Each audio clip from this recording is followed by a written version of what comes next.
कभी सोचा है कि हम क्यों एक पल में एकदम खुश हो जाते हैं और दूसरे ही पल में परेशान? हमारे प्यार से लेकर करियर तक जिंदगी के सारे बड़े फैसले एक ही चीज से चलते हैं, हमारी भावनाएं, हमारे इमोशंस। आज हम इसी शक्तिशाली फोर्स के पीछे के विज्ञान को समझने वाले हैं और ये जानेंगे कि ये हमारे अंदर आखिर काम करती कैसे हैं। चलिए इस सफर की शुरुआत एक बहुत ही दिलचस्प और शायद चौंकाने वाले विचार से करते हैं। क्या हो अगर कोई ये कहे कि हमारे 90% काम तर्क से नहीं बल्कि भावनाओं से चलते हैं। जरा सोचिए, जब हम कोई महंगी चीज खरीदते हैं तो पहले उसे पाने की एक चाहत होती है, एक इमोशन होता है, और बाद में हमारा दिमाग उसे जरूरत बताकर सही ठहराने के लिए तर्क गढ़ता है। मतलब तर्क अक्सर हमारे इमोशनल फैसलों का वकील बन जाता है। तो फिर सवाल ये उठता है कि ये भावना या इमोशन आखिर है क्या? हमारे पहले खंड में हम इसी सवाल का जवाब ढूंढेंगे। और यकीन मानिए, ये सिर्फ एक एहसास या फीलिंग होने से कहीं ज्यादा गहरी और दिलचस्प चीज है। देखिए, इमोशन शब्द का मतलब ही है एनर्जी इन मोशन, यानी गति में ऊर्जा। ये कोई शांत विचार नहीं है, बल्कि ये वो इंजन है जो हमारे विचारों को चलाता है। ये असल में 3 चीजों का एक संगम है: हमारे दिमाग की एक प्रक्रिया, हमारे शरीर की एक प्रतिक्रिया, और फिर वो मायने जो हम उसे देते हैं। तो ये पूरा सिलसिला चलता कैसे है, समझिए।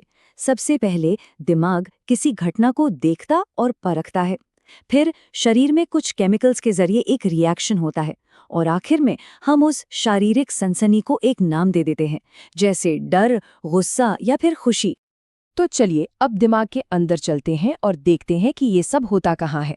हमारे दिमाग में एक खास कंट्रोल रूम है, जहाँ से हमारी सारी भावनाएं पैदा होती हैं और कंट्रोल होती हैं। इस जगह को लिम्बिक सिस्टम कहते हैं। ये जो लिम्बिक सिस्टम है ना, ये हमारे दिमाग का बहुत ही पुराना और बहुत ही शक्तिशाली हिस्सा है। इसे एक टीम की तरह समझ सकते हैं, जहाँ अलग-अलग खिलाड़ी मिलकर हमारी पूरी भावनात्मक दुनिया को चलाते हैं।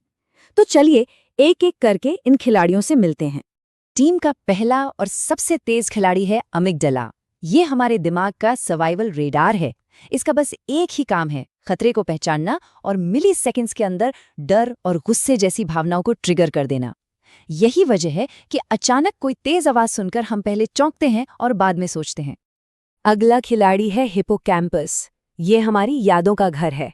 इसका काम है किसी भी नई घटना को हमारी पुरानी यादों से जोड़कर उसे एक मतलब देना, एक संदर्भ या कॉन्टेक्स्ट देना। जैसे होता है ना कि कोई खास खुशबू आई और एकदम से बचपन की कोई याद ताज़ा हो गई। बस ये हिप्पोकैम्पस का ही कमाल है। टीम का तीसरा खिलाड़ी है हाइपोथैलेमस।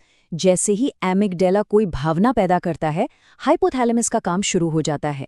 ये पूरे शरीर में इमोशन केमिकल्स छोड़ता है, जैसे एड्रेनालिन या कॉर्टिसोल। और यही वो केमिकल्स हैं जिनकी वजह से हमारा दिल तेज धड़कता है या हाथों में पसीना आ जाता है। और आखिर में आता है इस टीम का मैनेजर, प्रीफ्रंटल कॉर्टेक्स। ये दिमाग का सबसे विकसित यानी सोचने समझने वाला हिस्सा है। जहां एक तरफ एमिगडाला चिल्लाता है खतरा, वहीं प्रीफ्रंटल कॉर्टेक्स कहता है 1 मिनट रुको, क्या ये सच में खतरनाक है? ये भावनाओं को समझता है, उन्हें काबू में रखता है और हमें जल्दबाजी में कोई काम करने से रोकता है। अच्छा, तो अब हम टीम के सारे खिलाड़ियों से मिल चुके हैं, तो चलिए अब देखते हैं कि ये सब मिलकर काम कैसे करते हैं।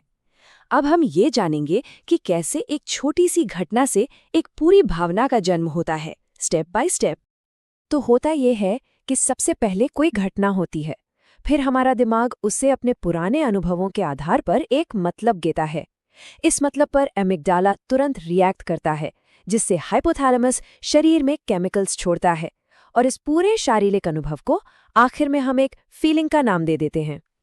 लेकिन यहाँ एक सवाल जरूर उठता है कि ये सब कुछ इतनी तेजी से क्यों होता है? अक्सर तो हमें सोचने से पहले ही एहसास हो जाता है। ऐसा क्यों है? इसका सीधा सा जवाब है सर्वाइवल, जिंदा रहना। हमारा दिमाग शरीर की सुरक्षा को सबसे ज्यादा अहमियत देता है। इसीलिए तो सड़क पर अचानक कुछ सामने आने पर हम पहले उछलते हैं और बाद में देखते हैं कि वो क्या था। रिएक्शन पहले, सोचना बाद में। ये हमारे दिमाग का डिफ़ॉल्ट डिज़ाइन है। अब आते हैं चौथे हिस्से पर। ये जानना बहुत ज़रूरी है कि भावनाएं सिर्फ दिमाग की चीज़ नहीं है, वो पूरे शरीर में महसूस होती हैं। हर भावना का शरीर में एक अलग, एक खास अनुभव होता है। चलिए गुस्से से शुरू करते हैं। जब हमें गुस्सा आता है तो हमारा शरीर कैसा महसूस करता है? गुस्से में शरीर एकदम गर्म हो जाता है, मांसपेशियां खिंच जाती हैं और ऊर्जा का एक तेज बहाव महसूस होता है, खासकर हमारी छाती और हाथों में। ये असल में शरीर की लड़ने की तैयारी होती है। और डर के बारे में क्या? डर का शारीरिक अनुभव गुस्से से बिल्कुल अलग होता है। जब डर लगता है तो पेट में एक अजीब सी हलचल होती है, दिल बहुत तेजी से धड़कता है और हाथ पैर ठंडे पड़ जाते हैं। ये शरीर की फाइट और फ्लाइट यानी लड़ो या भागो वाली प्रतिक्रिया की तैयारी है। अच्छा, यहाँ एक और जरूरी बात समझनी है। इमोशन, फीलिंग और मूड, ये तीनों एक ही चीज नहीं है। इन्हें ऐसे समझिए। इमोशन है बिजली का एक तेज झटका, शरीर की पहली ऑटोमेटिक प्रतिक्रिया। फीलिंग है उस झटके को महसूस करना, जब हम कहते हैं अरे मुझे डर लग रहा है। और मूड है दिन भर का मौसम, एक लंबे समय तक चलने वाली भावनात्मक स्थिति, जैसे दिन भर चिंता महसूस करते रहना। और अब आते हैं हमारे आखिरी और सबसे जरूरी हिस्से पर। भावनाओं से कंट्रोल होने की बजाय उन्हें समझने और उनके साथ काम करने की कला कैसे सीखी जा सकती है। देखिए, सबसे महत्वपूर्ण बात यह है कि हमें भावनाओं को दबाना या कंट्रोल नहीं करना है। उन्हें महसूस करना बहुत जरूरी है।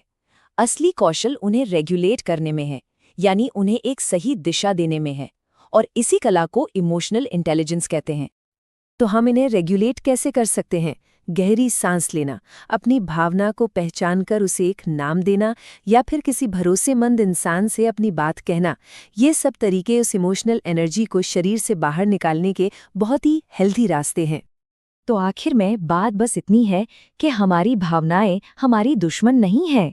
ये तो वो भाषा है जिससे हमारा मन और हमारा शरीर हमसे बात करते हैं। उन्हें अनसुना करना बहुत आसान है, लेकिन जो कोई भी इस भाषा को सुनना और समझना सीख लेता है, वो सचमुच अपनी जिंदगी का मालिक बन जाता है। अगर वीडियो पसंद आई हो तो फोकस ट्यूबर को सब्सक्राइब जरूर करें।